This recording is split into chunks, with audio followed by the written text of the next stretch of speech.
நண்பர்களுக்கு வணக்கங்க. இன்றைக்கி புது இடத்துல முதல் வீடியோ இதான் நம்ம தங்கியிருக்கிற இடம் மாட்டுக்கொட்டாய். இதை பற்றி ஃபுல் டீட்டெயிலு சொல்கிறேன் இந்த வீடியோ ஃபுல்லாக பாருங்கள். வலசை கொண்டாந்து இறக்குனது சாமான்சட்டை எல்லாம் இறக்குனது இந்த மாட்டுக்கொட்டாயில் தான். நம்மளுக்கு எங்கே வேணாலும் ஒரு மாட்டுக்கொட்டாய் கிடச்சிருது வருஷம். இந்த மாதிரி நாகுடிக்கு பக்கத்தில் தான், அறந்தாங்கி பக்கம் நாகுடிங்கிற ஒரு நல்ல கடத்தருவான ஏரியா தான் அது. இதுக்குள்ளே ஒரு கிராமம். அங்கே தான் நம்ம ஆடு போட்டிருக்கோம். இது அரிசி மூடை நம்ம வயலில் விளைஞ்சது. இது போதும் நம்மளுக்கு இந்த ஒரு 6-7 மாதத்தை ஓட்ட. அரிசி இதெல்லாம் சாமான்சட்டு எல்லாம் இருக்குது. இதில் துணிமணி எல்லாம் இங்கிட்டு போய் கிடக்கு. ஏன் அப்படி போட்டிருக்கோம்னா, எலி தொல்லை இங்கே பெருந்தொல்லையாக இருக்கும் போது அதான் இந்த வலையை கொடுத்தாங்க. இந்த இடத்துக்கிறவங்க வலையை கொடுத்து போட்டால் எலி வந்துச்சுன்னா மாட்டிக்குமா. நைட்டானால் மாடு தொல்லை தாங்க முடியல. இங்கே ஏரியாவில் யாருமே நைட்டு மாடே கட்ட மாட்டுறாங்க. அதனால் பெரும் பிரச்சனையாக இருக்குது மாட்டுத்தொல்லை. நைட்டு நானும் எங்கள் அம்மா அவங்க இதில் தான் தூங்கி கிடந்தோம். அப்பா ஆட்டில் தூங்கி கிடந்தாங்க. ஆடு அங்கிட்டு தான் கிடக்கு, நான் காட்டுறேன். தூங்கி கிடந்தோன்னே மாடு திட்டுன்னு உள்ளே போயிடுச்சு. எல்லாம் சாமான்சட்டி எல்லாம் போட்டு உருட்டிடுச்சு. அதுதான் நம்ம தங்கக்கூடிய இடம். இந்த ஒரு கூட்டை இந்த அப்படி மேடு பார்த்து தூக்கி விட்டு இந்த சாமான்சட்டெல்லாம் அள்ளி வைக்கணும். சோறு வந்துக்கிட்டு இருக்கு. என்ன இந்த ஏரியாவில் தண்ணிக்கும் விறகுக்குன்னே ரொம்ப தட்டுப்பாடு. உங்களுக்கு ஒன்று சொல்கிறேன், அது நீங்கள் நம்புவீங்களா என்னன்னு தெரியல. கருவ மரம் நம்ம ராமநாதபுரம் ஏரியாவில் அதிகமாக இருக்கிறதுனால அரசாங்கமே அதை அழிக்கிறதுக்கு முயற்சிக்குது. ஆனால் இந்த புதுக்கோட்டை மாவட்டங்கள் இந்த ஏரியாவில் கருவையை வளர்க்குறாங்க. வளர்த்து அதை தீயரிக்க பயன்படுத்துகிறாங்க. இது ஃபுல்லாமல் வளர்க்குறது தான், தீயரிக்கிறதுக்காண்டி இந்த கருவை மரங்கள்லாம். அதனால தான் இந்த ஏரியாவில் நிலத்தடி நீரே இருக்க மாட்டேங்குது. நிலத்தடி நீருன்னு பொறுத்தவரை இப்போ வெறும் உப்பு தண்ணி தான். போர் போட்டால் ஒரு 100 அடி கீழே தான் தண்ணியாக இருக்கும். அதுவும் உப்பு தண்ணி. தண்ணிக்கு சொல்ல மறந்துட்டானே, தண்ணி வண்டி தண்ணி தான் குடிக்கிறதுக்கு வண்டி தண்ணி வரும். ஒரு குடம் 10 ரூபான்னு சொல்லிட்டு வாங்கணும். இந்த மாதிரி உப்பு தண்ணி தான் இந்த ஏரியாவில்.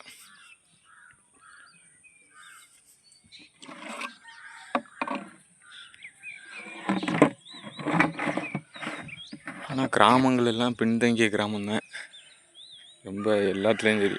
ஆனால் அவளோட மனசு கொஞ்சம் உயர்ந்த மனசுன்னு சொல்லலாம். எப்படி சொல்கிறேன்னா, நம்ம ஆட்டுக்காரவை இறங்கிட்டோம்னு சொன்னோடனே இருக்கிறதுக்கு இடம் கொடுத்து, இங்கே பாருங்க, இத்தனை நாளாக அது சும்மா தான் கிடந்துச்சு. நம்ம இருக்கிறதுனால லைட்டு போட்டு கொடுத்துருக்காங்க, கரண்ட் இழுத்து. வீடு அங்கே இருக்குது, அந்த தெரியுதா, அங்கே இருக்குது. அங்கேருந்து இந்த கம்பு ஊண்டி மேலே வருதால இது வயரு, அது வழியாக அப்படியே வருது கரண்ட்டு. இருட்டுக்குள்ளே இருக்குமான்னு சொல்லிட்டு லைட்டு போட்டு கொடுத்துருக்காரு. அவ்வளோதான் இந்த ஏரியா பற்றி தகவல். ஆடு கிடக்கிற ஏரியா பக்கத்து போய் காட்டுறேன், எப்படி இருக்குன்னு பாருங்கள்.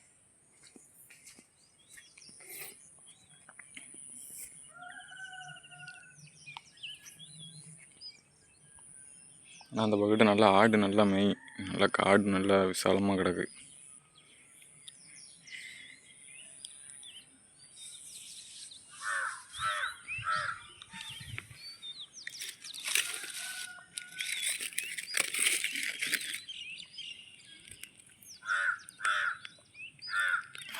எரிச்சு விட்டு போயிடும். என் அம்மா பைப்பில் தண்ணி இருந்தோன்னா அங்கே போயிட்டாங்க. ஆனால் கொஞ்சம் சிரமம் தான் இங்கிட்டு.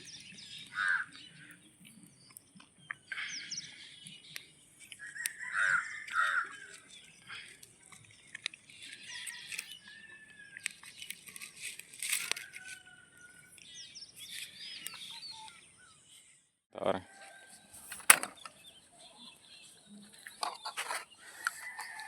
நல்ல தண்ணி அது.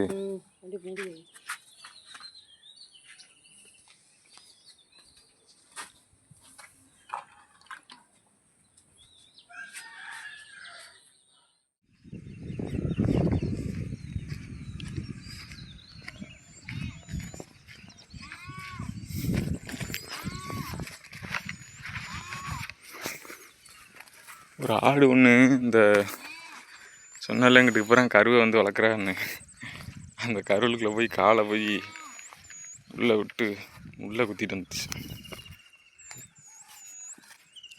அதுக்காண்டி பென்சில் ஊசி போட போகிறோம். என்ன மருந்து பாது பாய்? என்ன மருந்து? நொன்றதுக்கு உள்ளது. பேர்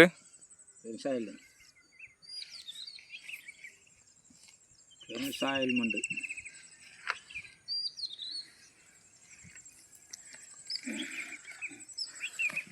இது என்னென்னா பக்கத்தில் இன்னொரு கடை கிடக்கா. இது வந்து இந்த உள்ளூர் ஆட்டுக்கார ஆள் விட்டு அந்த ஆட்டையும் பாருங்கள், நம்ம ஆட்டையும் பாருங்கள். இது எப்படி இருக்குது இந்த ஆடு? இந்த ஏரியாவில் கிடக்கிற ஆடு. அதாவது மழையே இல்லை. மழை கடைசியாக வந்து இந்த கருதறுப்பு டயத்தில் பெஞ்சதான் மழை இந்த ஏரியா பக்கம். அதுக்கடையில் மழையே இல்லை. நம்ம ஆட்டை பாருங்களேன். கடைசியாக நம்ம ஆடு எங்கேருந்து வரையில் மழை வந்துச்சா, அதனால் நல்லா வெளுப்பாக இருக்குது. அது கொஞ்சம் கறி பிடிச்சி போயிருக்கு. மழை பெஞ்சால் அது இந்த மாதிரி ஆயிடும்.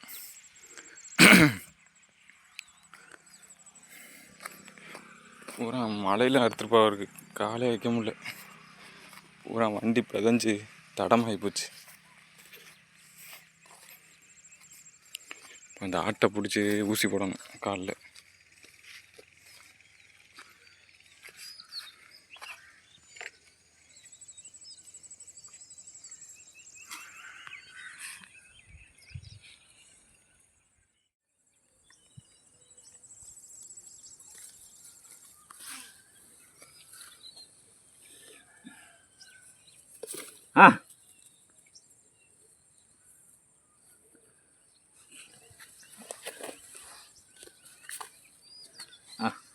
நின்று தொலை முதல் ஆடிக்கிட்டே நிற்கிற. ஆட்டமாக ஆடுற.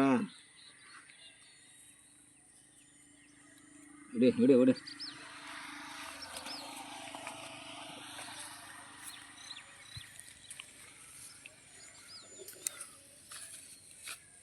அந்த ஆட்டை படி இன்னொரு ஆடு.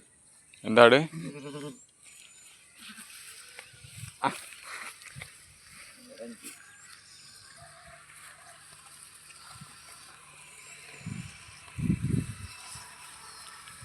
அவ்வளோதாங்க. எந்த ஆடு நொண்டுது என்ன ஏதுன்னு பார்த்துட்டு இன்னைக்கு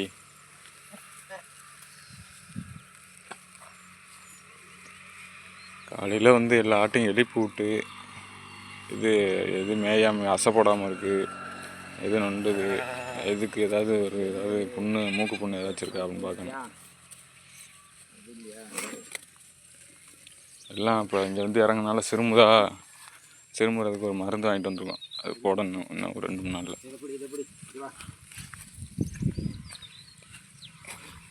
ஓகே, அந்த பக்கம் அங்கிட்ட இல்லை, வரேன் வெளியில் போடணும்.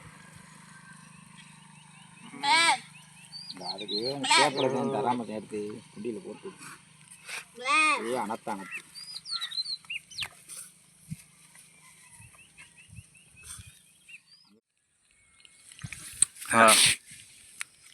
விட்டு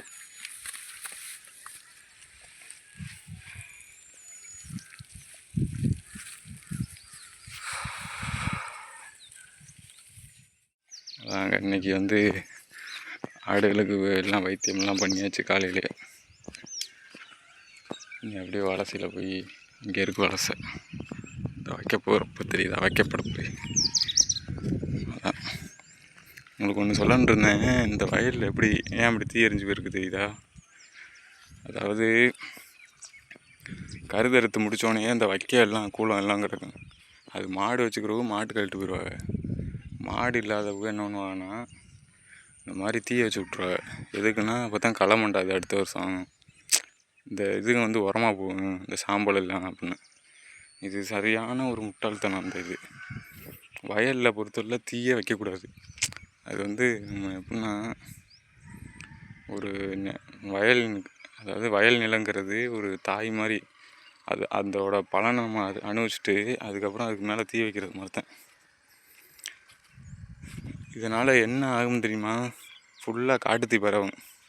நம்ம ஆடு பக்கத்தில் போட்டிருக்கோமா, ஒரு வருஷம் அப்படித்தான் நம்ம ஏரியாவில், அதாவது ராமநாதபுரம் மாவட்டத்தில் பக்கத்தில் வந்து இந்த மாதிரி தீ வச்சு விட்டாங்க வயலில் அந்த வைக்க படப்பை அப்படியே பிடிச்சி வைக்க நெடுக பக்கத்து வயலில் பிடிச்சி ஆட்டு கடைக்கிட்ட வந்து வாழை கீழே கூடு எல்லாம் எரிஞ்சு போச்சு. நம்ம ஆடு கிடையாது, சொந்தக்கார ஆடு.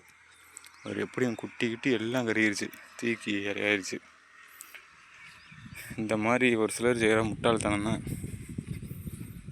வருஷம் இந்த மாதிரி தீ வச்சு எரிக்கிறாங்க. இந்த வயலில் அப்படி இருக்கா, அந்த வயலில் இல்லை, எல்லா வயல்லையும் அந்த மாதிரி பண்ணல, ஒரு குறிப்பிட்ட வயலில் மட்டும். இதனால் எப்படி கலசாகும்? தீ வச்சரிக்கிறதுனால.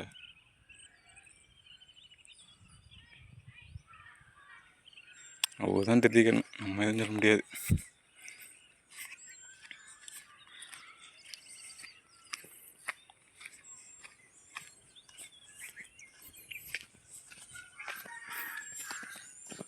இன்னும் அந்த ஆற்று தண்ணி வர ஆரம்பிச்சுன்னா இதில் எல்லாம் குளிக்க ஆரம்பிச்சிடுவாங்க. அந்த இதில் சும்மா கிடக்கா, இதெல்லாம் குளிக்கிற இடம்.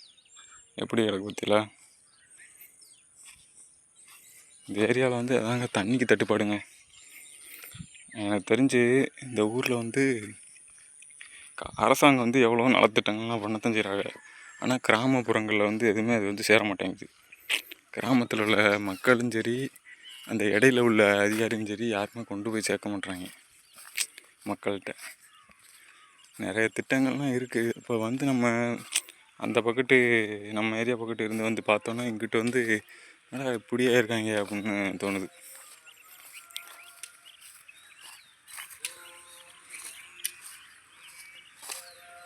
இந்த முள் வெட்டிக்கிட்டு இருக்காங்களா, அவங்க வயலில் உள்ளதை வளர்த்ததை வெட்டிகிட்டு இருக்காங்க.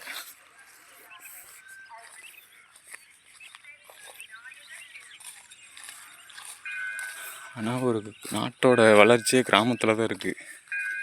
கிராமமே இப்படி நீங்கள் பார்க்குறது இந்த ஒரு கிராமம் கிடையாது, இந்த சுற்று வட்டாரத்தில் எல்லா, இந்த புதுக்கோட்டை மாவட்டத்தில் முக்கால்வாசி கிராமம் இந்த மாதிரி தான் இருக்குது.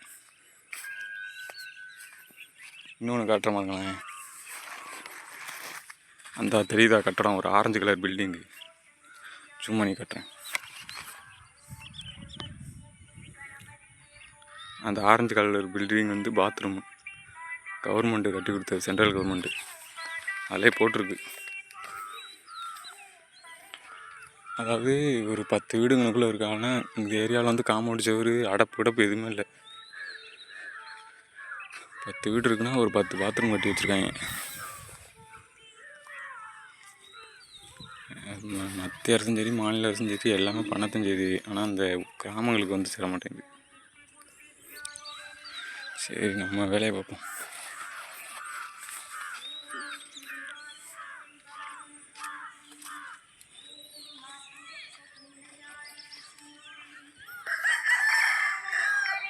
என்னம்மா சாப்பாடு?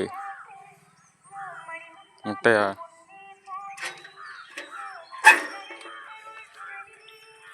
புல்லட்டு கிளம்பிடுச்சு. முட்டை இந்த ஏரியாவில் எவ்வளோம்மா? 5 ரூபா. நம்ம ஏரியாவில் 50 2 ரூபா பாஸ் கூட.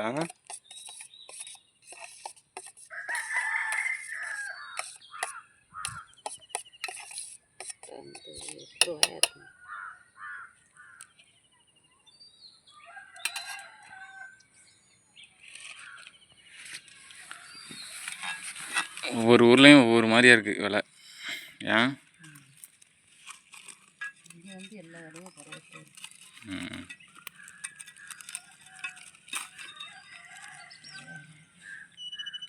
கல்ல நேரம் வைக்கலையா? கல் அது இதாகவே இருக்குது, அங்கே சாஞ்சிரும். இரு காயட்டும். என்ன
வண்டியோடு தான் வருவேன்.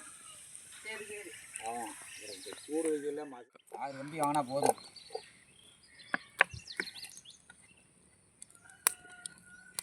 ஆறா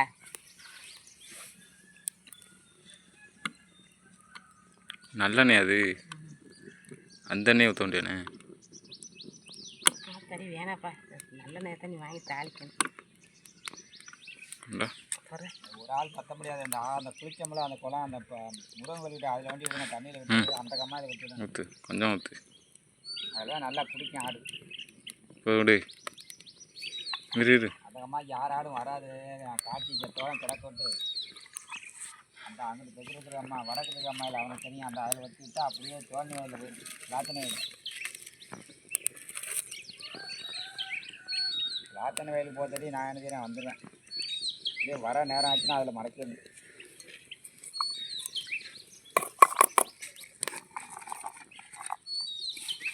தண்ணி வந்தால் வாங்கணுமே.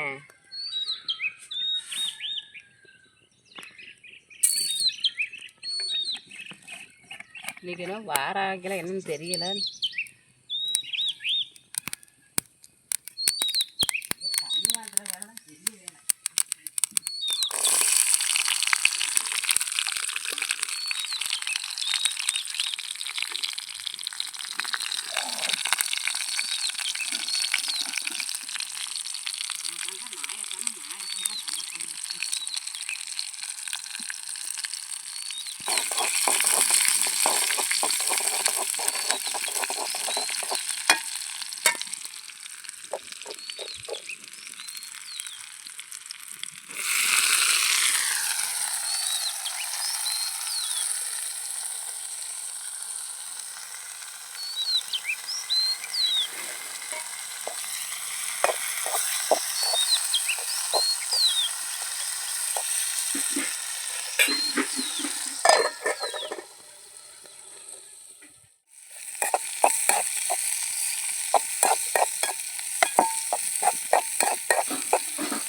இங்கே பார்த்தீங்கன்னா 2 வெஞ்சனம், ஒரு பக்கத்து ஆம்லேட்டு, ஒரு பக்கம் பாவக்காய். இது வந்து நேற்று நைட்டே நறுக்கி உப்பு போட்டு வச்சாச்சு. அப்போ தான் கொஞ்சம் கசப்பு போகும்.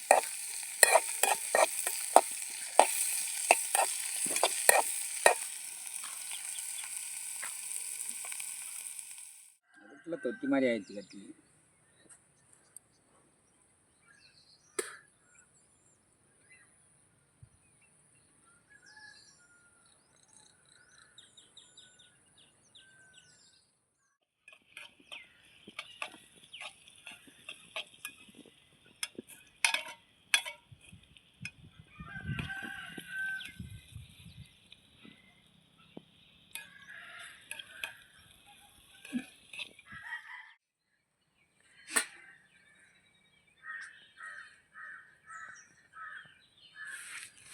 யார் எனக்கா? கொண்டா, கொஞ்சோண்டு போடு.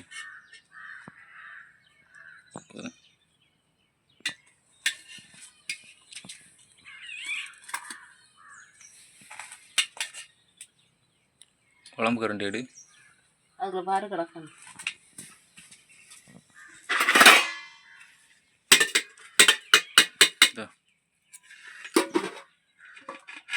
வேற சோத்து பணம் குழம்புச்சுன்னா வெட்டி போடாங்கிட்டு கேவலப்படுத்திக்கிட்டு.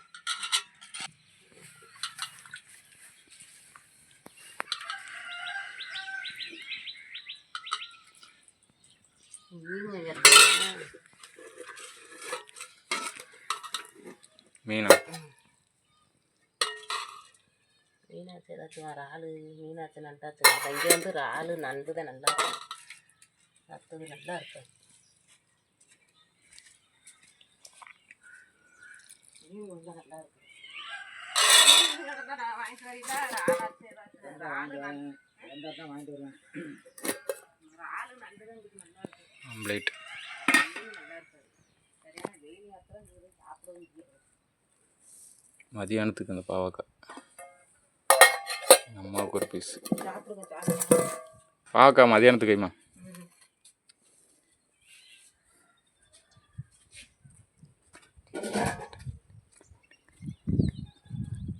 ஒரு ஆள் போயிட்டுருக்கு சாப்பாடு.